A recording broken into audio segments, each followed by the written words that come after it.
नमो अरिहन्ताणं नमो सिद्धाणं नमो आयरीयाणं नमो उवज्झायाणं नमो लोये सव्वसाहूणम् मंगलम भगवान वीरो मंगलम गौतमो गणी मंगलम कुंद कुंदार्यो जैन धर्मोस्तु मंगलम सर्वमंगल मांगल्यम सर्वकल्याणकारिकम प्रधानम सर्वधर्माणां जैनम जयतु शासनम जैनम जयतु शासनम मोक्षमार्गस्य नेतारं भेत्तारं कर्म भूभृतां ज्ञातारं विश्वतत्त्वानां वंदे तद्गुणलब्धये। पंच परमेष्टि भगवान की जय। 24 तीर्थंकर भगवान की जय। संत शिरोमणि आचार्य गुरुवर विद्यासागर जी महाराज की जय। चलिए तत्वार सूत्र ग्रंथराज का हम 9वां अध्याय पढ़ रहे थे।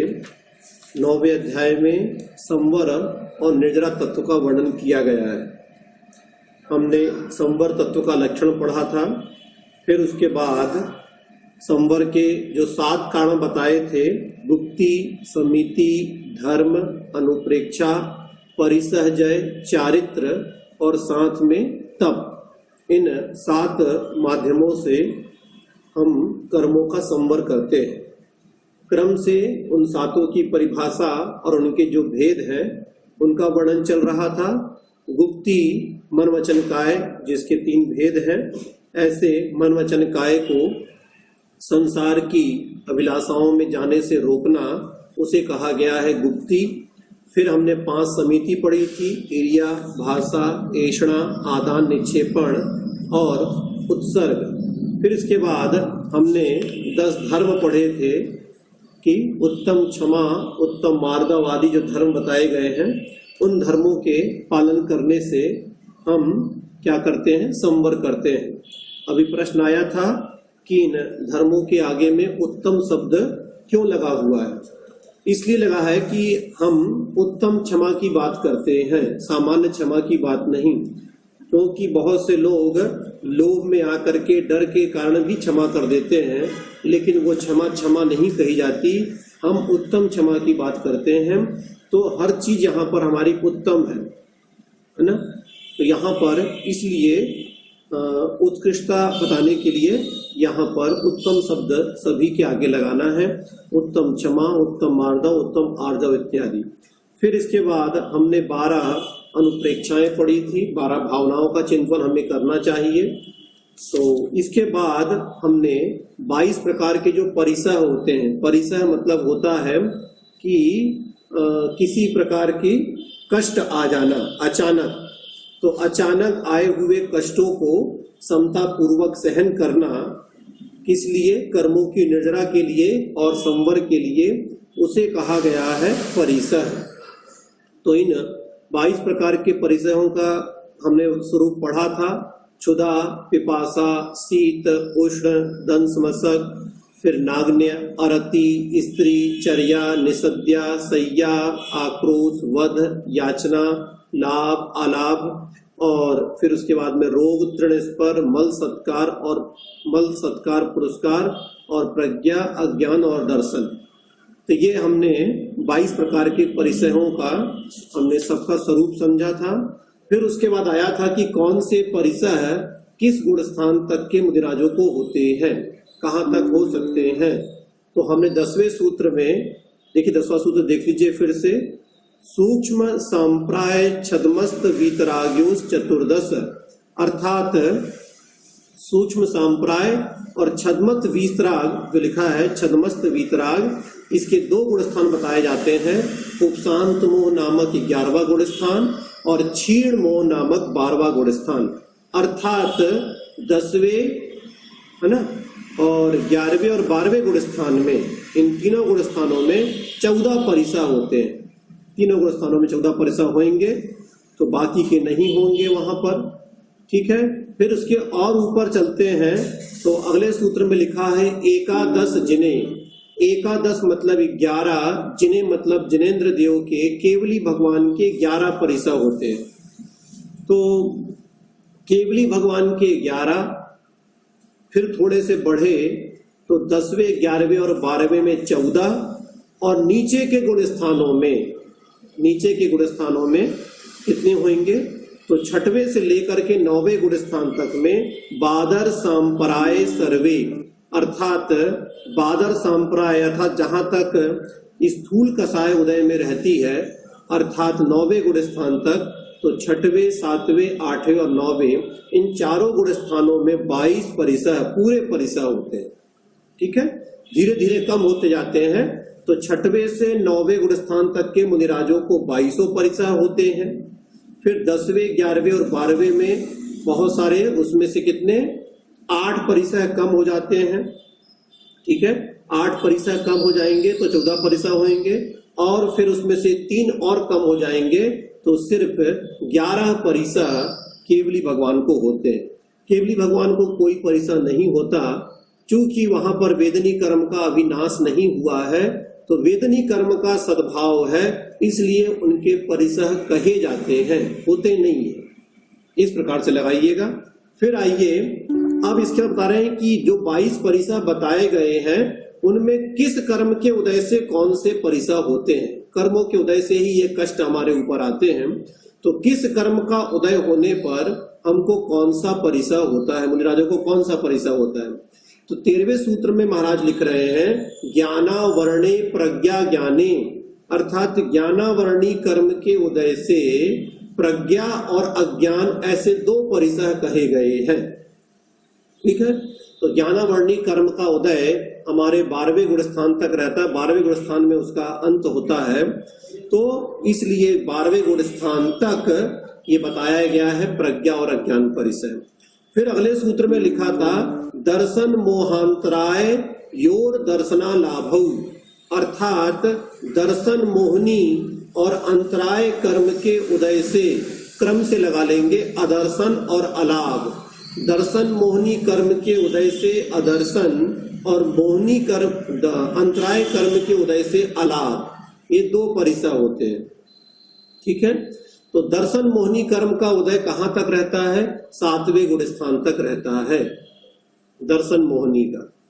तो दर्शन मोहनी का 7वें गुण स्थान तक है, इसलिए ये तो बादर संप्राय गुण स्थान में ही होगा। कौन सा परिसर है? अदर्शन परिसर है।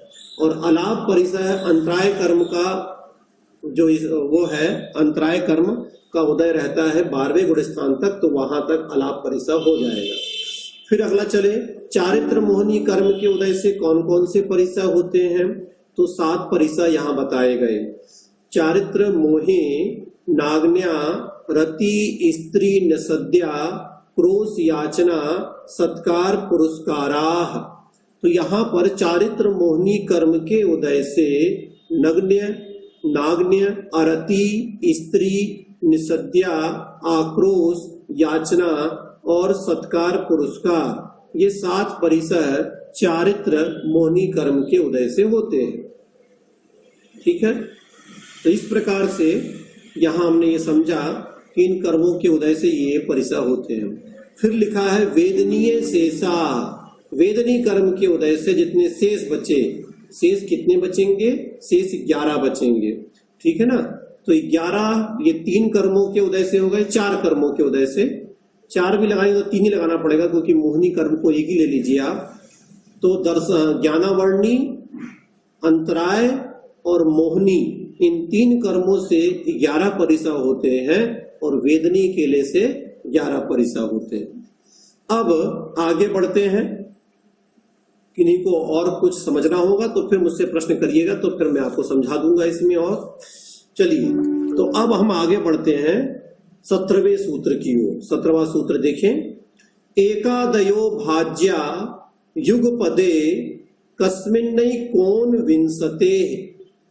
एकादयो भाज्या युगपदे कस्मिन्नै कोन विंशते। फिर देख ले, एकादयो भाज्या युगपदे कस्मिन् नैकोन विंशते, एक आद्यः, एक को आदि लेकर, भाज्या विभाजन करने पर, युगपद, युगपद मतलब होता है एक साथ, एकस्मिन, एकस्मिन शब्द से यहां लेना है आपको, एकस्मिन मतलब एक जीव में, एक में, एक में मतलब एक जीव में, तो एक जीव में एकोन विंशते, एकोन विंशते शब्द का अर्थ निकलेगा एक मतलब 19 परिसा होते। तो एक को आदि लेकर एक साथ एक जीव में यदि हम लगाते हैं अधिक से अधिक, तो एक साथ 19 परिसा एक ही समय में हो सकते हैं। 22 नहीं होंगे। 22 क्यों नहीं होंगे? 3 कौन से कम कर दिए? तो 3 में आप देखिएगा, ये देखिए शीत और उष्ण लिखा हुआ है, तो शीत और उष्ण में से एक समय में एक ही होगा, दोनों एक साथ नहीं हो सकते, तो इसलिए वहां पर एक कम हो गया। और फिर लिखा है चर्या, निसद्या और सैया। चर्या मतलब चलना, निसद्या मतलब बैठना और सैया मतलब सोने में होने वाला कष्ट। चलते समय होने वाला कष्ट, बैठते समय होने वाला कष्ट और सैया मतलब सोते समय होने वाला कष्ट। तो इन तीनों में हम एक समय में एक ही क्रिया कर सकते हैं, इसलिए इन 3 में से एक होगा तो 2 यहां कम हो जाएंगे। तो शीत और उष्ण में से एक कम हो गया और स्त्री चर्या, निसद्या और सैया में से 2 कम हो गए, तो 3 कम हो गए, तो बचे 19। तो 19 परिसा एक साथ एक ही समय में एक जीव को एक साथ हो सकते हैं।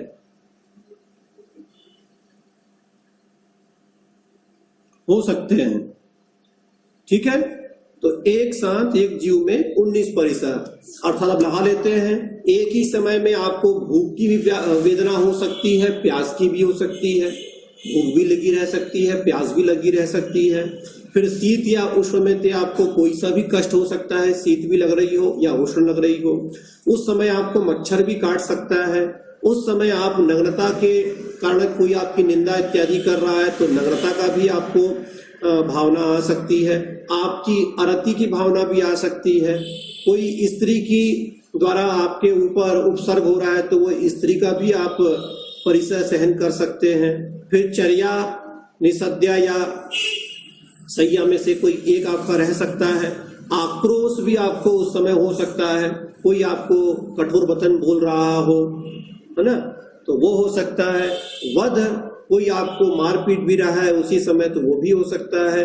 याचना भी हो सकती है, उस समय आप भूख आपको सता रही है तो आप उस समय हो सकता है आप याचना भी कर रहे हो, मतलब याचना भी आपको सहन करनी पड़ रही हो।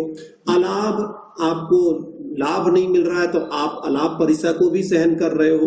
आप रोग से पीड़ित हो सकते हैं तो उसी समय आपको रोग का शमन के लिए आपको दवाई इत्यादि की भावना आ रही है, उसको भी आप सहन कर रहे हैं।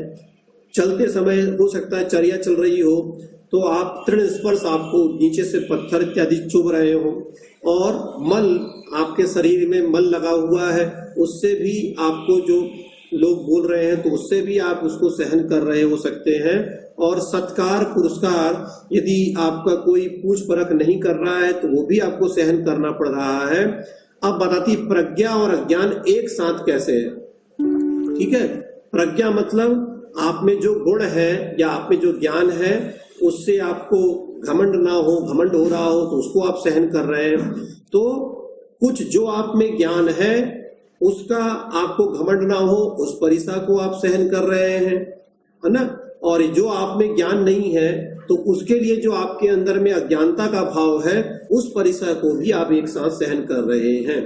तो जिस संबंधी आपको ज्ञान है तत्संबंधी प्रज्ञा का परिचय सहन करना, और जिस संबंधी आपको अज्ञान है तत्संबंधी आपको अज्ञान परिचय। जैसे मैं मति ज्ञान श्रुत ज्ञान धारी हूं तो मति और श्रुत ज्ञान का तो प्रज्ञा परिचय हो सकता है, लेकिन मैं अवधि ज्ञानी नहीं हूं, मैं मनः परय ज्ञानी नहीं हूं, तो तत्संबंधी अज्ञान परिचय हो सकता है।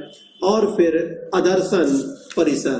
तो इस प्रकार से हम देखेंगे तो एक साथ एक ही समय में एक मुनिराज को 19 परिसह एक साथ हो सकते हैं। अब एक को आदि लेकर कहा गया है, मतलब एक समय में एक हो, दो हो, तीन हो और अधिक से अधिक 19 हो। इस प्रकार से यहाँ पर लगाइएगा। चलिए, अब जो संवर का अगला कण बताया था चारित्र, उस चारित्र के 5 भेद किए गए हैं। देखा जाए तो चारित्र का कोई भेद नहीं होना चाहिए, क्योंकि चारित्र तो 5 पापों का त्याग करना ही चारित्र है। लेकिन मुनिराजों की अपेक्षा से, अर्थात चारित्र पालने वालों की अपेक्षा से यहाँ पर भेद है ना। वैसे चारित्र में कोई भेद नहीं है, चारित्र पालने वालों की अपेक्षा से और उनकी विशुद्धि की अपेक्षा से थोड़ा सा भेद यहाँ पे कर दिया गया है तो वैसा चारित्र, बस 5 पापों का त्याग का नाम ही चारित्र है। आइए इसको देखते हैं। देखिए सूत्र नंबर 18, सामायिक छेदोपस्थापना परिहार विशुद्धि सूक्ष्म सांपराय यथाख्यात मिति चारित्रम। फिर देख लें, सामायिक छेदोपस्थापना परिहार विशुद्धि सूक्ष्म सांपराय यथाख्यात मिति चारित्रम। ठीक है, सामायिक छेदोपस्थापना परिहार विशुद्धि सूक्ष्म सांपराय यथाख्यातम इति चारित्रम। तो ये 5 चारित्र के भेद बताए गए हैं। सामायिक चारित्र किसे कहते हैं? तो वही सामान्य जो चारित्र लिया जाता है सबसे शुरू में, उसे सामायिक चारित्र ही कहा जाता है। अर्थात समस्त प्रकार के 5 पापों का त्याग कर देना, संपूर्ण त्याग कर देना, उसे कहा गया है सामायिक चारित्र। ठीक है, अब आते हैं छेदोपस्थापना चारित्र क्या है। छेद उपस्थापन, 2 शब्द हैं इसमें। छेद उपस्थापन अर्थात यदि जो हमने सामायिक चारित्र लिया था, उस सामायिक चारित्र में यदि कोई दोष लग जाए तो अपने गुरु से उसका प्रायश्चित लेकर उस दोष को दूर करके, ठीक है, पुनः चारित्र में स्थापित होना, उसे कहते हैं छेदोपस्थापना चारित्र। छेदोपस्थापना चारित्र, ठीक है। बहुत बार क्या होता है, बहुत सारे जब 2 ज्यादा लग जाते हैं तो आचार्य महाराज उनकी दीक्षा को कुछ समय के लिए छेद देते हैं, कुछ समय के लिए, कुछ वर्ष के लिए, या पूरी ही दीक्षा छेद करके पुनः नवीन दीक्षा दे देते हैं। तो इस प्रकार से जिनकी दीक्षा छेद की जाती है दोष लगाने के कारण और उनको पुनः चारित्र में स्थापित किया जाता है, उसे कहा गया है छेदोपस्थापना चारित्र। है तो वही 5 पापों का त्याग, लेकिन ये अलग प्रोसेस की जा रही है, इसलिए उसमें थोड़ा सा भेद कर दिया गया है। फिर लिखा है परिहार विशुद्धि चारित्र। ये एक विशेष प्रकार का चारित्र होता है जो विशेष मुनि महाराजों को प्राप्त होता है। इसके लिए कहा जाता है कि ऐसा कोई व्यक्ति जो 30 वर्ष तक तो गृहस्थ रहा हो, ठीक है, 30 वर्ष तक कहाँ रहा हो, घर में रहा हो, और उसके पश्चात दीक्षा लेकर के 30 वर्ष के पश्चात दीक्षा लेकर के तीर्थंकर के चरणों में बैठकर, तीर्थंकर के पादमूल में बैठ करके प्रत्याख्यान नामक जो पूर्व कहा गया है उसका 8 वर्ष तक वो अध्ययन कर रहा हो, ठीक है। तो 30 वर्षों तक गृहस्थ अवस्था में रहकर उसके पश्चात दीक्षा लेकर के तीर्थंकर के चरणों में, तीर्थंकर के पादमूल में 8 वर्षों तक निरंतर प्रत्याख्यान नामक पूर्व का अध्ययन करने से उनके जो विशेष प्रकार का चारित्र प्रकट होता है उसे कहा गया है परिहार विशुद्धि चारित्र। वो चारित्र ऐसा होता है कि उनके शरीर से अब किसी प्रकार के किसी जीव की हिंसा नहीं होती है। अगर वो चलते हैं तो भी हिंसा नहीं होती है, और यदि कोई जीव उनके शरीर से टकराता है तो भी नहीं, मरण को प्राप्त नहीं होता है। ऐसा विशेष जो चारित्र प्राप्त हो जाता है उसे कहा गया है परिहार विशुद्धि चारित्र। और इनके लिए नियम है, ये प्रतिदिन 2 कोस तो गमन करते ही करते हैं। इनके लिए चतुर्मास करने का नियम नहीं कहा गया है, ये प्रतिदिन 2 कोस इनको गमन करना होता है, क्योंकि चातुर्मास क्यों कहा गया है? इसलिए कहा जाता है चातुर्मास क्योंकि 4 महीने बरसात के दिनों में जो चातुर्मास किया जाता है उस समय जीवों की उत्पत्ति बहुत ज्यादा हो जाती है, इसलिए उस समय में चतुर्विध संघ को गमनागमन करने के लिए निषेध किया जाता है कि आप एक ही स्थान पर 4 महीने तक रहें और जब बरसात का मौसम चला जाए तब आप विहार करें। तो इसलिए अब चूंकि परिहार विशुद्धि चारित्र के धारी को तो मुनिराजों को तो किसी प्रकार की कोई जीव हिंसा उनके शरीर से होती ही नहीं है, इसलिए इनके लिए चतुर्मास करने का नियम नहीं है।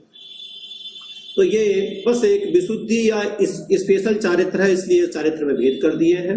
अब आगे देखिए, सूक्ष्म सांप्राय चारित्र अर्थात जिसके मात्र सूक्ष्म लोभ कसाय का उदय बचा है, बाकी सब कसाएं समाप्त हो गई हैं जिन मुनिराज की, और जिनके अत्यंत सूक्ष्म लोभ कसाय मात्र का उदय बचा है, ऐसे 10वें गुण स्थानवर्ती मुनिराज जो हैं उनको कहा गया है कि वह सूक्ष्म सांप्राय चारित्र के धारी है। ठीक है, तो सूक्ष्म सांप्राय चारित्र के धारी 10वें गुण स्थानवर्ती मुनिराजों के लिए है। फिर लिखा है यथाख्यात चारित्र। तो यथाख्यात चारित्र किसे कहते हैं? जो हमारा वास्तविक चारित्र है, अर्थात कसायों के नाश हो जाने से या कसायों के अभाव हो जाने से जो हमारे शुद्ध चारित्र की प्राप्ति होती है उसे कहा गया है यथाख्यात चारित्र। अर्थात आत्मा का जो शुद्ध चारित्र है, शुद्ध उसकी जो स्थिति है किसी प्रकार की कसायों से रहित, वो स्थिति जब उसकी प्रकट होती है तो उसे कहा गया है यथाख्यात चारित्र। तो ये मुनिराजों के अलग अलग स्टेजों में जो मुनिराज रहते हैं गुण स्थानों के, उनके हिसाब से ये चारित्र को बांट दिया गया है। मेन तो 2 ही चारित्र अपन ऊपर वाले ले ले, एक तो छेदोपस्थापना चारित्र और सामायिक चारित्र, बाकी ये विशेष गुण स्थानों में और परिहार विशुद्धि विशेष है। चलिए, तो ये हो गई चारित्र की बात। अब हम चलते हैं तप की ओर। तपसा निर्जराचा ये सूत्र हमने पढ़ा था कि तप से निर्जरा भी होती है और संवर भी होता है। तो वो तप कौन कौन से होते हैं, उन तपों की चर्चा यहाँ पर आचार्य महाराज कर रहे हैं। देखिए 19वां सूत्र देखते हैं। अनसनाव मौदर्य वृत्ति परिसंख्यान रस परित्याग विविक्त सय्यासन काय क्लेशा बाह्यम तपः। फिर देख लें, अनसनाव मौदर्य वृत्ति परिसंख्यान रस परित्याग विविक्त सय्यासन काय क्लेशा बाह्यम तपः। ठीक है, तो अनशन, अवमौदर्य, वृत्ति परिसंख्यान, रस परित्याग, विविक्त सय्यासन और काय क्लेश क्रम से लिखे हुए सरल है। बाह्यम तपः, ये बाह्य तप है। तप के 2 भेद यहां पे कर दिए गए हैं, बाह्य तप और अंतरंग तप। ठीक है, बाह्य तप भी 6 प्रकार के होते हैं और अंतरंग तप भी 6 प्रकार के होते हैं। तो 19वें सूत्र में बाह्य तप के 6 भेद गिनाए गए हैं और 20वें सूत्र में हम पढ़ेंगे अंतरंग तप के 6 भेद। तो इस प्रकार से 12 तप होते हैं। ठीक है ना, तपस्या करने को तप कहा गया है। अब बाह्य तप क्या है? बाह्य तप क्या है? तो जो बहिरंग में दूसरे को देखने में आए वो बाह्य तप कहे गए हैं, या फिर जो शरीर के माध्यम से तपे जाते हैं उनको बाह्य तप कह लें। ठीक है, जो शरीर के माध्यम से तपे जाते हैं वो बाह्य तप, मतलब शरीर के ऊपर जो हम कष्टों को झेल रहे हैं वो बाह्य तप कह ले। वो दूसरों के देखने में भी आते हैं तो वो बाह्य तप कहलाते हैं, जिसमें पहला है अनशन। अनशन का मतलब होता है कि चारों प्रकार के आहारों का 24 घंटे के लिए त्याग कर देना, उसे कहा गया है अनशन तप। तो संयम की वृद्धि के लिए, ठीक है, संयम की ओर बढ़ने के लिए, संवर के लिए भी और अपनी आत्मा की विशुद्धि के लिए जो हम 4 प्रकार के आहारों का एक दिन पर्यंत के लिए जो त्याग कर देते हैं उसे कहा गया है अनशन तप। तो इसका शरीर के माध्यम से ही पालन हो रहा है, शरीर में ही कष्ट झेल रहे हैं हम उसको, एक दिन तक हम भोजन नहीं करेंगे तो शरीर में ही कष्ट हो रहा है। तो उसे कहा गया है अनशन तप। और फिर उसके बाद दूसरा है अवमौदर्य। अवमौदर्य का मतलब होता है कि संसार के राग को दूर करने के लिए, और मेन तो हमारा भोजन के प्रति अनुराग है, क्योंकि जितना भी हमारा पाप हो रहा है वो कहा जाए तो इस भोजन के लिए ही हो रहा है ना, क्योंकि ये पापी पेट के कारण ही सब कुछ करना पड़ रहा है। यदि आपको भूख न लगे तो फिर कुछ करने की आवश्यकता क्यों है? फिर तो ना तो कमाना है ना कुछ काम करना है भाई। सब कुछ जितना भी प्रपंच है, ये जो 2 टाइम हमको भूख लग रही है, उस पेट की भूखा शांत करने के लिए ही हमको सब कुछ करना पड़ रहा है। तो इसलिए क्या करना, उस भोजन के प्रति अपनी राग भावना को कम करने के लिए क्या करना, अवमौदर्य तप तपना।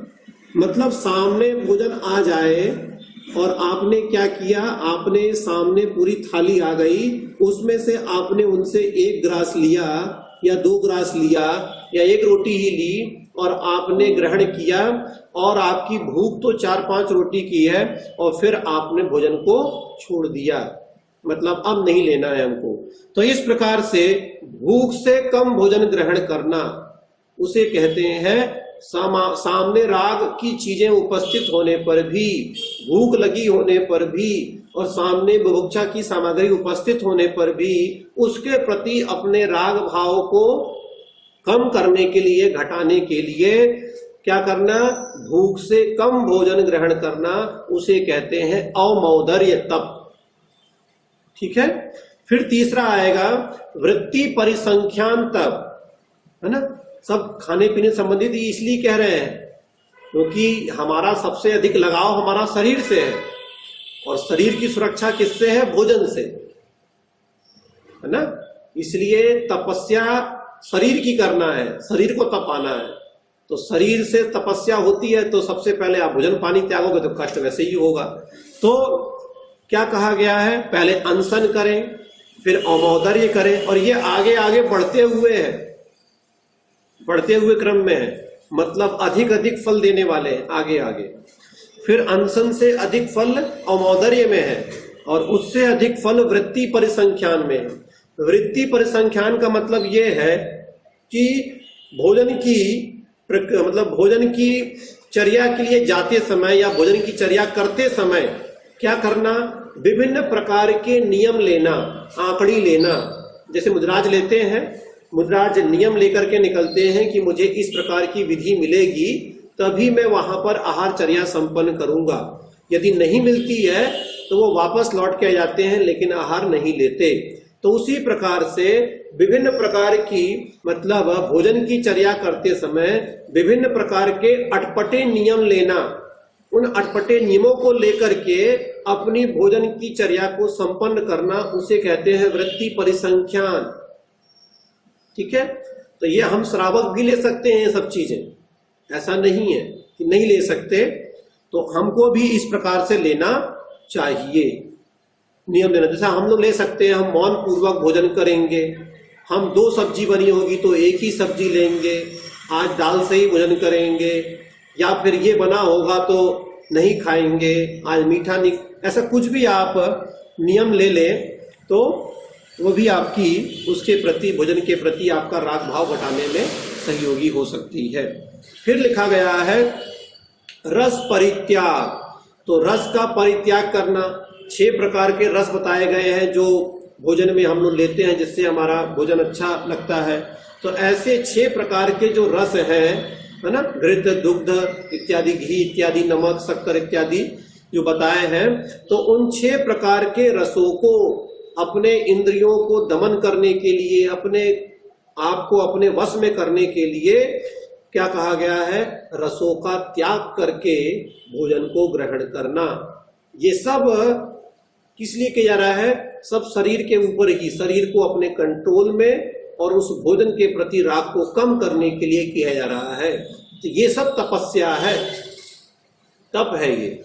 और फिर कहा गया है विविक्त शय्यासन। विविक्त मतलब विभिन्न प्रकार की सैया मतलब सोने के और आसन मतलब बैठने के, अर्थात सोने बैठने के विभिन्न प्रकार के आसन लगाना, उसे कहा गया है विविक्त सैयासन। ठीक है, तो विभिन्न प्रकार के सोने बैठने के आसन इत्यादि लगाना उसे कहा गया है विविक्त सैयासन। तो जैसे, और फिर इसमें देख लीजिए काय क्लेश। काय क्लेश का मतलब क्या होता है?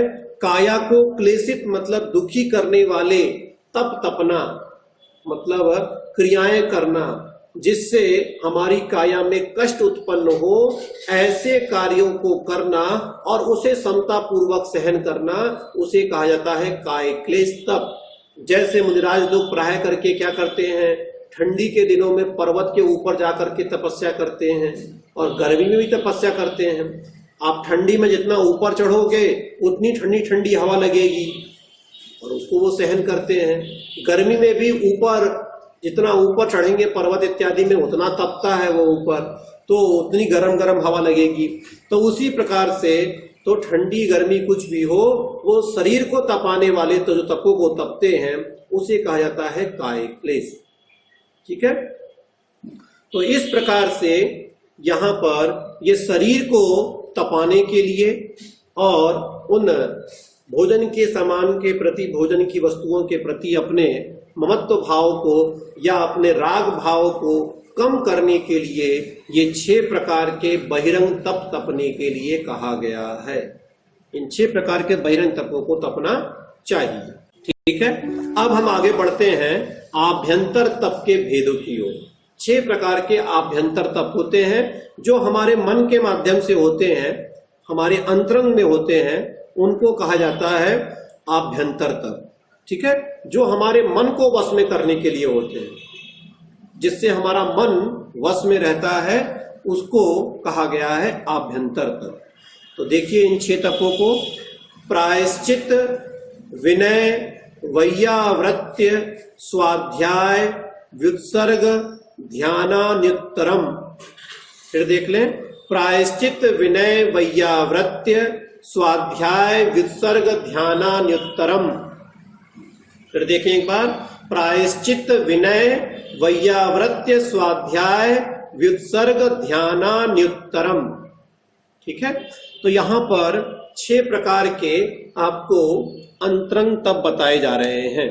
प्रायश्चित, फिर दूसरा है विनय, तीसरा वैयावृत्ति, फिर लिखा है स्वाध्याय, फिर चौथा है व्युत्सर्ग और अंतिम है ध्यान। तो ये 6 अंतरंग तप कहे गए हैं। अब देखिए प्रायश्चित किसे कहते हैं। प्रायश्चित का मतलब होता है कि प्रमाद या अज्ञानवश किसी प्रकार का कोई दोष लग जाए तो उस दोष की शुद्धि के लिए गुरु महाराज से जा करके अपने दोषों को कहकर उसका दंड स्वीकार करना, उसे कहते हैं प्रायश्चित तप। अब ये तो हम ही जानते हैं कि हमने कौन सा दोष लगाया है ना, और हम अपने मन की शुद्धि के लिए, हो सकता है हम छुपा भी सकते हैं, कौन देख रहा है, किसको पता चला, तो हम अपने प्रमाद और अज्ञानवश यदि भूलवश हमसे कोई दोष लग गया हो तो उस दोष की शुद्धि के लिए, अपने मन की शुद्धि के लिए उस दोष को जा करके गुरु महाराज से कह करके और उसका दंड स्वीकार करना, उसे कहा जाता है प्रायश्चित तप। यदि हम ये करते हैं तो हमारा मन शुद्ध होता है, और यदि हम उसको छुपा लेते हैं और नहीं बताते हैं तो फिर हम आज फिर दोष लगाए हैं, हो सकता है हम कल फिर से दोष लगा लें, हो सकता है हम कल फिर दोष लगा लें। तो इस प्रकार से हमारा मन अपवित्र हो जाएगा, हम अपने दोषों को छुपाने लग जाएंगे। यदि कोई सामने से देख लेते हैं उसका दंड तो वो दे ही देते हैं महाराज लोग, लेकिन यदि कोई एकांत में हमसे दोष हो गया, अचानक दोष हो गया और भूलवश हो गया, तो उसको भी छुपाना नहीं, उसका जा करके प्रायश्चित स्वीकार करना, इसे कहा गया है प्रायश्चित नाम का तप। ये भी तप है। अब जो दंड देंगे उसको हमको स्वीकार करना पड़ेगा। जैसे मैं आपको बताऊं, ज्यादा समय तो नहीं है अपने पास, फिर भी उदाहरण दे देता हूं मैं आपको। विशुद्धमती माता जी थी। एक बार आचार्य श्री का विहार हो रहा था, सुना होगा शायद आप लोगों ने उनका उदाहरण। तो माता जी का संग पीछे चल रहा था, आचार्य श्री सामने चल रहे थे। रास्ते में चलते चलते माता जी के पैर में एक कांच का टुकड़ा गड़ गया और गड़ने पर उनके पैर से खून निकलने लगा। अब पूरे रास्ते वो धीरे धीरे करके वहां तक पहुंची। पहुंचने के बाद जहां उनको आचार्य श्री को रुकना था, जब वहां पहुंचे, आचार्य श्री के पास बात पहुंची, तो आचार्य श्री ने उनको बुलवाया और कहा कि आपको प्रायश्चित लेना चाहिए, आप 3 दिन तक उपवास करिए। लोगों ने सोचा कि सबने, समाज वालों ने, कि माता जी को तो शीघ्र ही औषधि देनी पड़ेगी, नहीं तो हो सकता है उनका वो पैर का जो घाव है वो पक जाए या हो जाए, या फिर उसमें किसी प्रकार का इन्फेक्शन हो जाए, तो उनको तो तुरंत ही अगले दिन औषधि देनी पड़ेगी, नहीं तो उनका घाव और खराब हो सकता है। लेकिन आचार्य श्री ने क्या किया? आचार्य श्री ने कहा कि आपको 3 दिन का उपवास करना है। लोगों को समझ में नहीं आया कि एक तरफ तो माता जी को इतना कष्ट हो गया और आचार्य श्री ने उनको 3 दिन का उपवास करने का आदेश दे दिया, और माता जी ने 3 दिन का उपवास किया। लेकिन बाद में फिर लोगों ने पूछा कि महाराज जी, हमको बात समझ में नहीं आई कि आपने माता जी को इतना कष्ट होने पर भी आपने उनको 3 दिन का उपवास का नियम क्यों दिया? तो महाराज जी ने कहा कि देखो, ऐसा है कि उन्होंने अपनी ईर्या समिति का सही से पालन नहीं किया। अगर वो ईर्या समिति से पालन करते हुए चलती तो उनको वो कांच का टुकड़ा नहीं गड़ना चाहिए था।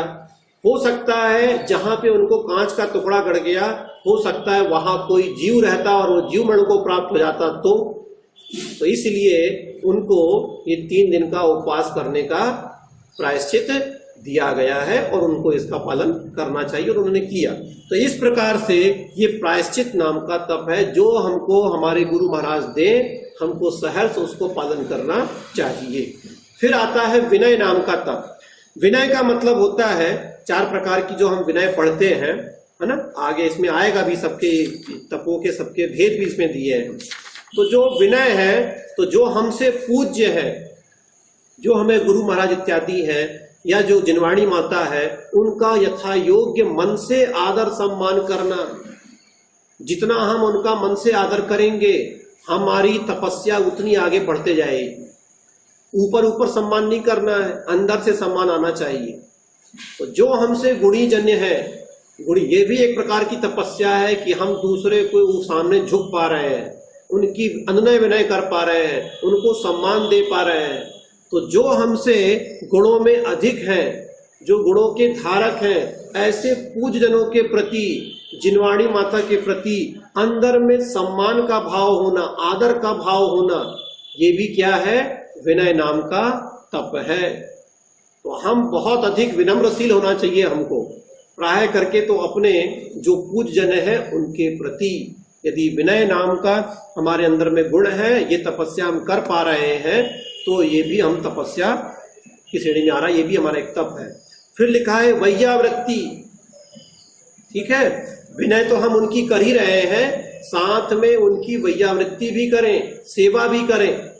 ठीक है, तो अपने शरीर के माध्यम से या अपनी किसी अन्य वस्तुओं के माध्यम से, तो जितनी भी बन सकती है, जो भी चतुर्विध संघ है या पूज्य जन है, उनकी यथा योग्य सेवा शुश्रूषा करना उनकी वैयावृत्ति कहलाती है।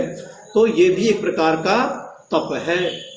और फिर लिखा है स्वाध्याय, अपने मन को पवित्र बनाने के लिए, ठीक है, 7 तत्वों को समझने के लिए, अपनी श्रद्धा को मजबूत करने के लिए, अपने आलस्य को त्यागने के लिए, तो क्या करना चाहिए? जिनवाणी का, जिनेंद्र भगवान ने जो कहा है, उनके वचनों का और शास्त्रों का हमें क्या करना चाहिए? उस ज्ञान की आराधना करनी चाहिए, पढ़ना चाहिए उसे हमें निरंतर।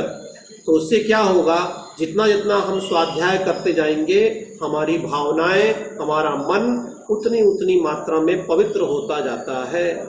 जो जो चीजों को हमको ज्ञान होता जाता है, हम समझने लग जाते हैं, तो हो सकता है हम भले नहीं छोड़ पा रहे हो, लेकिन भावना तो रहती है।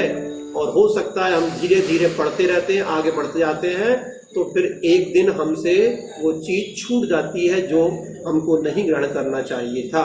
तो इस प्रकार से स्वाध्याय करने के लिए भी कहा गया है, क्योंकि जब तक ज्ञान नहीं होगा तब तक हम चीजों को छोड़ेंगे कैसे।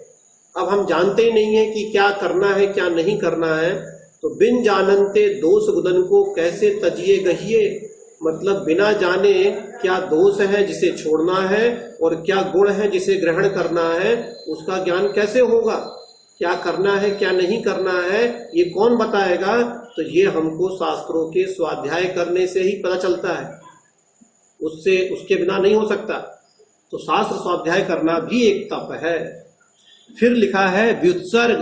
व्युत्सर्ग का मतलब होता है कि क्या करना, ममत्व छोड़ना, पर पदार्थों के प्रति जो ममत्व का परिणाम है, जो हमको संसार में भटका रहे हैं, ऐसे पर पदार्थ परिग्रह के प्रति अपने ममत्व भावों को कम करते जाना, वो कहलाता है। ये स्वाध्याय के फल से यही होगा।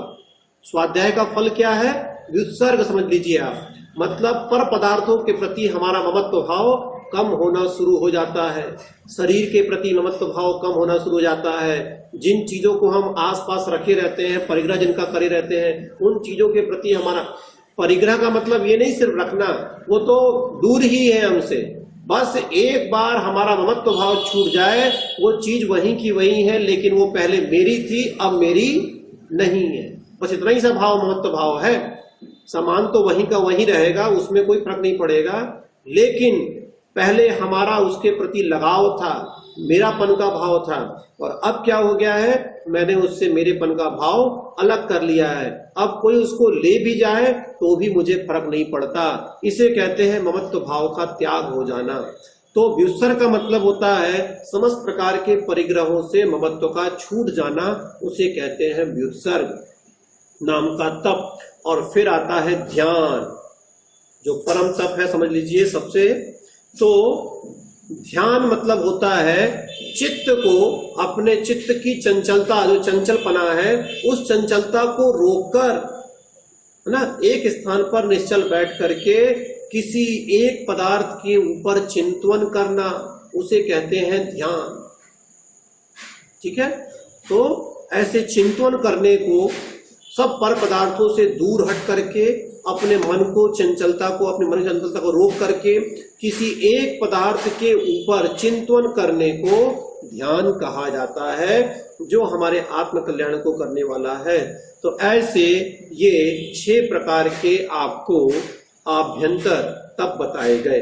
तो ये जो 6 तप आभ्यंतर के हैं, ये भी बढ़ते हुए क्रम में है। प्रायश्चित से विनय, विनय से वैयावृत्ति, वैयावृत्ति से स्वाध्याय, और स्वाध्याय से व्युत्सर्ग, और व्युत्सर्ग से ध्यान, ये सब बढ़ते हुए क्रम में है, जिस प्रकार से वो बाह्य तप थे। तो ये 12 प्रकार के यहाँ पर तप बताए गए, जो संवर और निर्जरा के कारण है, इनको हमको करना चाहिए। अब जो यहाँ पे जो आभ्यंतर तप बताए हैं 6, उनके बहुत सारे और भी उत्तर भेद होते हैं।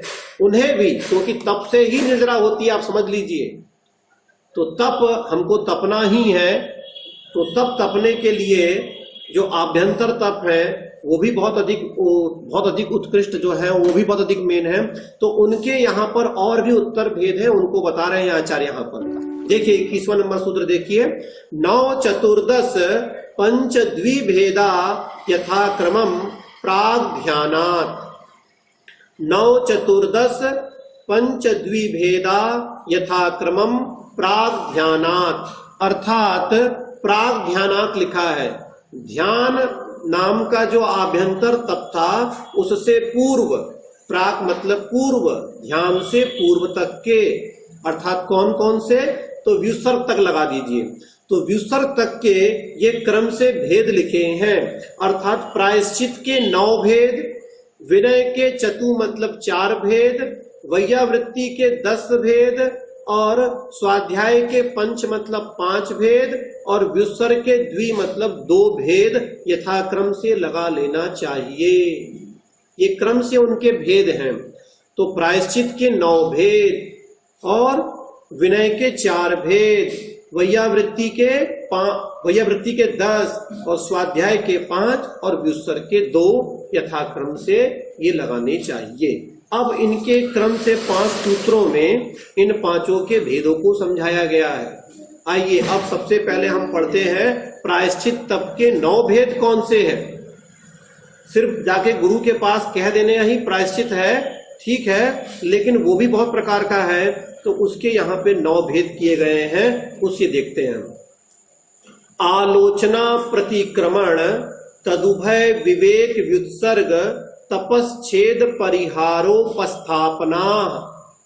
आलोचना प्रतिक्रमण तदुभय विवेक व्युत्सर्ग तपश्चेद परिहारोपस्थापना। ठीक है, तो यहां पर ये आपको प्रायश्चित तप के जो 9 भेद है वो गिनाए जा रहे हैं।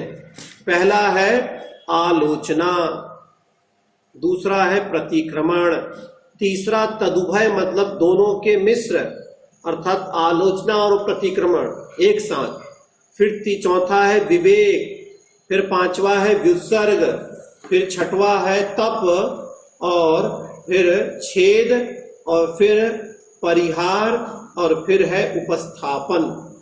इस प्रकार से यहाँ पर ये 9 प्रायश्चित तप के आपको क्या गिनाए गए हैं, भेद गिनाए गए हैं। तो इन 9 प्रकार के प्रायश्चित को हमको करना होता है। अब समझिए आलोचना किसे कहते हैं सामान्य से, तो गुरु के समक्ष जाकर के जैसा का तैसा अपने दोषों को बता देना, बोल देना, उसे कहते हैं आलोचना नाम का प्रतिक्रमण प्रायश्चित। ठीक है, अब इसमें भी कहा जाता है कि 10 दोषों से मुक्त होकर के, 10 दोषों को टाल करके अपनी आलोचना करना। 10 दोष बताए गए हैं इसमें, ठीक है, बहुत थोड़ा सा कठिन है, फिर भी बता देता हूं मैं आपको 10 दोष कौन कौन से होते हैं, एक बार उसको देख लीजिए। तो 10 दोषों से, अच्छा 10 दोषों से मुक्त रहते हुए या 10 दोषों को टाल करके गुरु के पास जा करके अपने से हुए दोषों को कह देना, उसे कहा गया है आलोचना प्रायश्चित। अब 10 दोष कौन से हैं, पहला दोष सुनिए। अब ठीक है, मैं पढ़ दे रहा हूं फटाफट, सुनेंगे तो। पहला दोष क्या है, जैसे देखिए इसमें लिखा हुआ है, उपकरण देने पर मुझे लघु प्रायश्चित देंगे ऐसा विचार कर उपकरण प्रदान करना, यह प्रथम आलोचना का दोष है। यदि मैं उनको कुछ सामान दे देता हूं तो वो मुझे कम दोष प्रायश्चित देंगे, ऐसी भावना आ जाना, ये पहला दोष है। दूसरा दोष क्या है, मैं बहुत दुर्बल हूं, मैं बहुत कमजोर हूं, मुझसे तो उपवास आदि नहीं होते हैं, इसलिए मुझे उपवास आदि जैसा प्रायश्चित नहीं देंगे। इस प्रकार का सोच करके जाना, ये भी दोष है। फिर अपने गुप्त दोषों को छुपा करके, मतलब बड़े दोष को छुपा करके और छोटा दोष निवेदन कर देना, मायाचारी पूर्वक जाना, मतलब जो दोष लगा है या जो बड़ा दोष है उसको तो नहीं बताऊंगा, थोड़ा सा बता दूंगा, इस प्रकार से जाना, ये भी आलोचना का प्रायश्चित लेने का दोष है।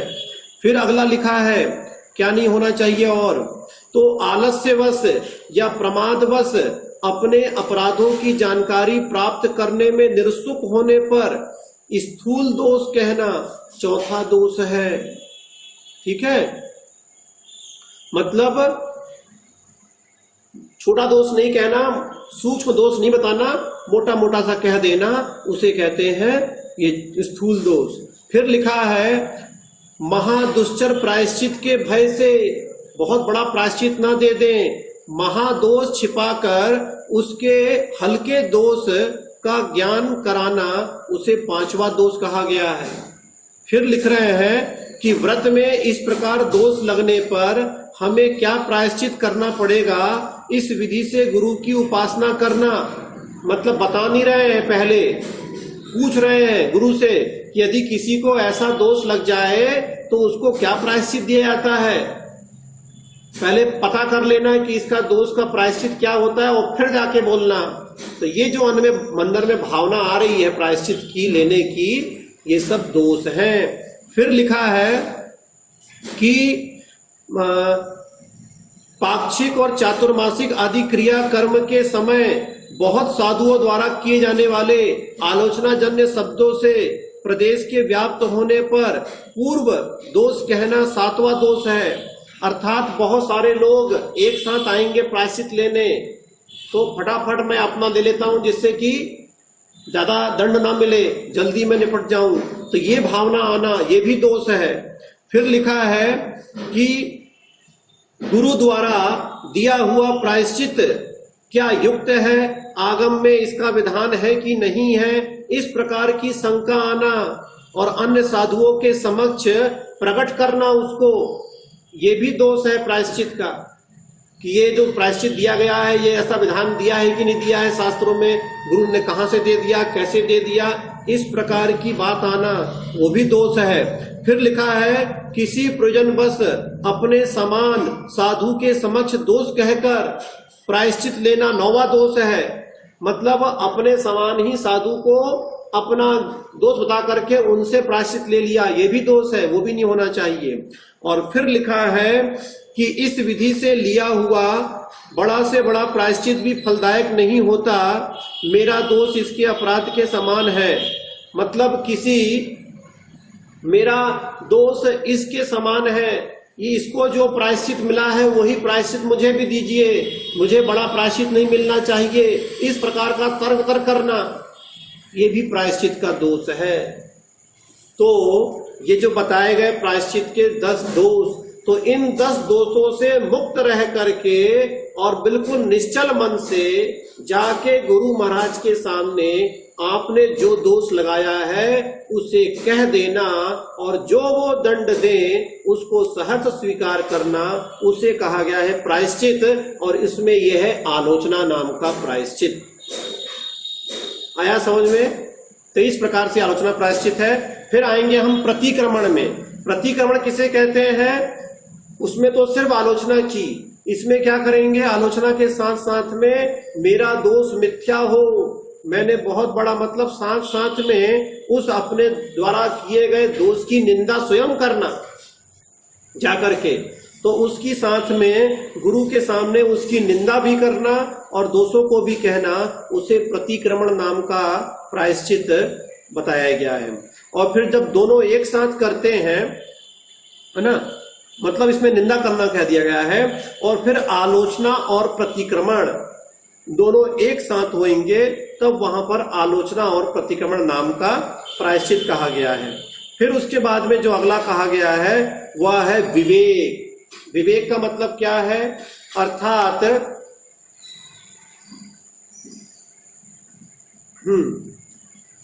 अपने विवेक से क्या करना?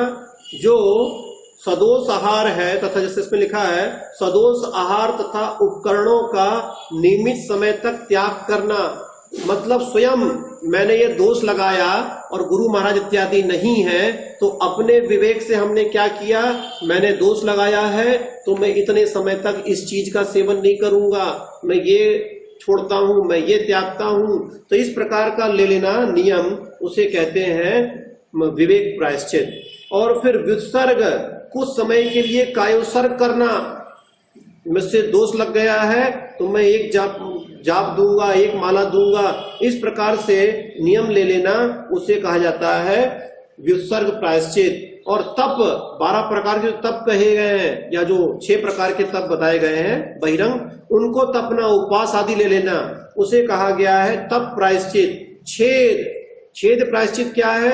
यदि बहुत अधिक दोष लग जाता है तो गुरु महाराज क्या करते हैं? उनकी एक दिन की दीक्षा, 2 दिन की दीक्षा, या 1 महीने की, 1 साल की, या 10 साल की, या पूरी दीक्षा जो छेद कर देते हैं, या ये महाराज पहले आपसे छोटे थे, अब आपकी दीक्षा छेद दी गई तो अब वो बड़े हो गए और आप छोटे हो गए, तो ये दीक्षा का छेद करना, उसे कहा जाता है छेद नाम का प्रायश्चित। और परिहार का मतलब होता है कुछ समय के लिए क्या कर देना? संग से दूर कर देना, संग से पृथक कर देना, कि आप कुछ समय के लिए संग से पृथक होकर के विहार करिए, उसे कहा जाता है परिहार प्रायश्चित। और उपस्थापन प्रायश्चित है कि पुरानी दीक्षा को पूरा भंग करके छेद करके नवीन दीक्षा देना और पुनः नवीन दीक्षा कराना, उसे कहा गया है उपस्थापन नामक प्रायश्चित।